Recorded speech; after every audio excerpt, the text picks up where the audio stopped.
तू मेरा बाप कब से हो गया। ये जुमला बोलकर इरफान पठान ने एक बार फिर इंडिया के साथ वफादारी साबित करने की कोशिश की।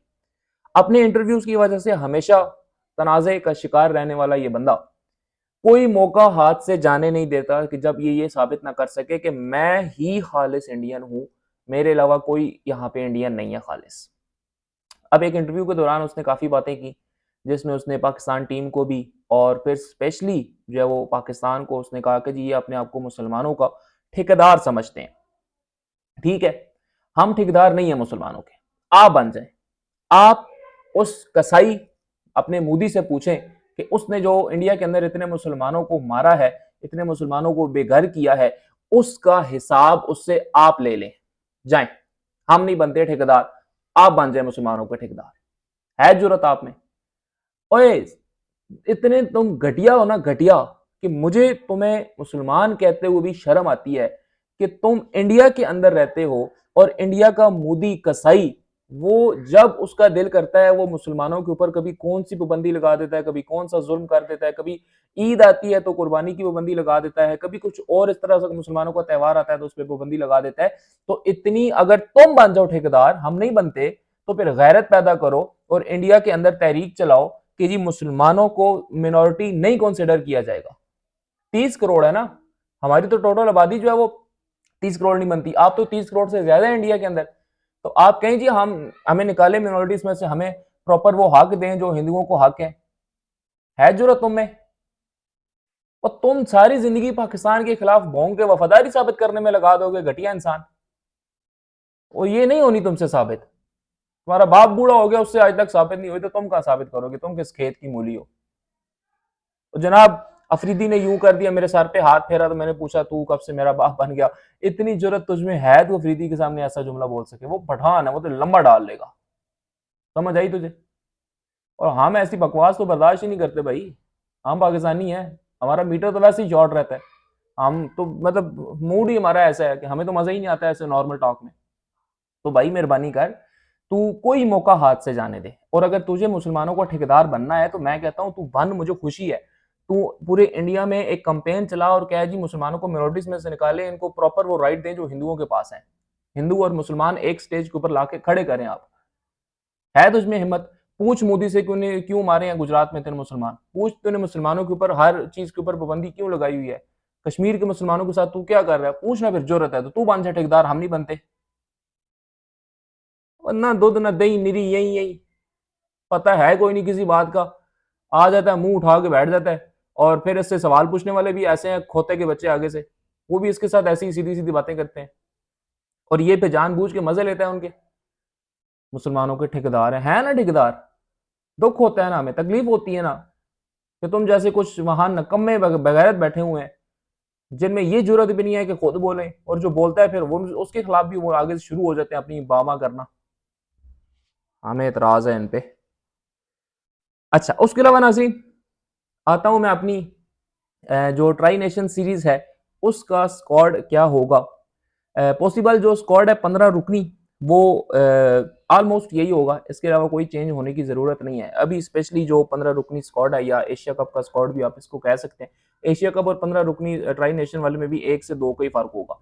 तो जो स्क्वाड है जी एशिया कप के लिए मुमकिन, उसमें मोहम्मद हारिस विकेट कीपर होंगे, साइम अयूब, हसन नवाज, फखर जमान, सलमान अली आगा कैप्टन, खुशदिल शाह, मोहम्मद नवाज, फ़हीम अशरफ, सुफियान मुकीम, हुसैन तलत, साहिबजादा फरहान, इबरार अहमद, हसन अली, शाहीन शाह अफरीदी और हारिस रऊफ। बाबर आजम और Babar Azam tri nation series के अंदर तो कन्फर्म है नहीं होंगे, और रिजवान का दोनों में कन्फर्म है कि ट्राई नेशन और एशिया कप में वो नहीं होगा। लेकिन बाबर आजम को मे बी हुसैन तलत की जगह के ऊपर कहीं एडजस्ट करके उसको एशिया कप के अंदर रख लिया जाए। 16वां प्लेयर, ठीक है, ये मैंने आपको 15 नाम बताए, ये पॉसिबिलिटी है, लेकिन फिर भी वो पॉसिबिलिटी है, 50-50 है, वो कंफर्म नहीं है इस हवाले से, ठीक है। तो अब ट्राई नेशन सीरीज हमारी जो है वो 29 से स्टार्ट होगी। पहला मैच हमारा अफगानिस्तान के साथ है, और ये फुल जो है वो अफगानिस्तान को सपोर्ट करेंगे, ठीक है। इनका यही मैार है कि ये इन्होंने नेपाल के भी तलवे चाटे हैं, इन्होंने यूएसए के भी तलवे चाटे हैं, इन्होंने कीनिया कनाडा के तलवे चाटे हैं, अब ये जो है वो अफगानिस्तान के भी तलवे चाटेंगे। वजह सिर्फ ये है के मुखालिफ में पाकिस्तान है, बस और कोई दलील नहीं है इनके पास दूसरी टीमों को सपोर्ट करने की सिवाय इसके कि जी इनका मैच पाकिस्तान के साथ है, यही औकात है इनकी टोटल। अच्छा नाज़रीन, ऑस्ट्रेलिया वर्सेस साउथ अफ्रीका तीसरा टी20 मैच और सीरीज ऑस्ट्रेलिया ने जीत ली। मैक्सवेल का दिन था, मैक्सवेल ने जितना हो सकता था इनको जलील किया और इनको कुटा। मैंने आपको पहले बताया था ये तूफानी सीरीज होगी और इस पूरी सीरीज में तूफान जारी रहा। ठीक है, कहीं तो वो डेविड ट्रेविस जो नया आया है अफ्रीका का लड़का, कहीं तो उसने तबाही की। वो यार उसने जो छक्के मारे हैं और 120 मीटर, 111 मीटर, 111 मीटर, एक और 100 मीटर। ओ भाई 100 मीटर से तो नीचे तो आ, 100 मीटर। अच्छा, अब कुछ लोग कह रहे थे अफ्रीका और ऑस्ट्रेलिया में इतने मैच इसलिए सख्त हो जाते हैं कि वहां ग्राउंड छोटा होता है।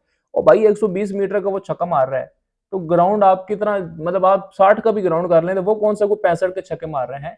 वो छक्के ही 120-20 के मार रहे हैं, भैंस के यहाँ 111 के वो छक्के मार रहे हैं। तो यहाँ ग्राउंड छोटा बड़ा होने की कोई लॉजिक ही नहीं है। ग्राउंड कितना 80 कर लो, 75 कर लो, 85 कर लो। और भाई 111 का 120 का छक्का कहाँ रोकेगा। तो ये ग्राउंड का इसमें कोई फर्क नहीं है भाई, उनकी अपनी क्रिकेट ही अलग है। हाँ, उनकी अपनी दुनिया ही अलग है। वो जो है ना, वो ये चीजें नहीं देखते हमारी वाली कि जी इधर छोटी बाउंड्री है तो उधर बड़ी बाउंड्री, ये हमारे लांझे होते हैं। उसके अलावा नाज़रीन एक अच्छी खबर ये है पाकिस्तान और इंडिया दोनों के लिए कि फ़खर जमान और बुमराह दोनों ने अपनी अवेलेबिलिटी शो कर दी है एशिया कप के लिए।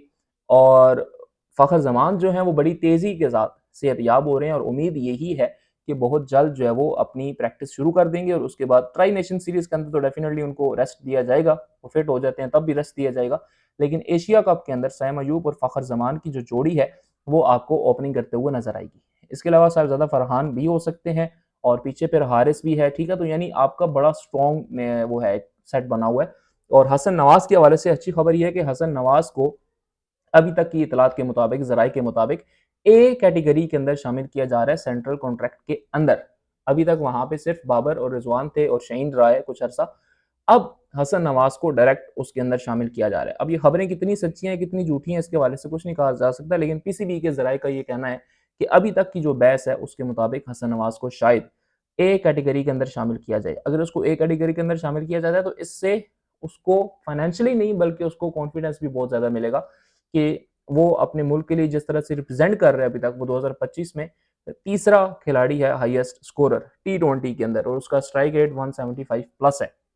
तो ये डेफिनेटली एक बहुत बड़ी बात है प्लेयर के लिए भी और पाकिस्तान के लिए भी। और उसने जिस तरह से मैच को फिनिश किए हैं, मतलब वो एक कमाल का फिनिशर ओवर के सामने आया है। और अगर एशिया कप के अंदर उस तरह की परफॉर्मेंस दिखा जाता है तो मेरे ख्याल में बड़ी बड़ी टीमों को, जैसे ओमान वगैरह हो गया, उनको हम ले डूबेंगे। छोटी टीमें तो इंडिया वगैरह तो हमारे भाग ही जाएंगे देख के, उनकी औकात ही नहीं हमारे साथ खेलने की। बाप बेटे का कोई मुकाबला नहीं है और वो हमेशा हमारे बच्चे ही रहेंगे। अफरीदी ने ठीक उसके साथ पे हाथ फेरा करके हाँ भाई सुना फिट है बच्चे काके, ठीक है।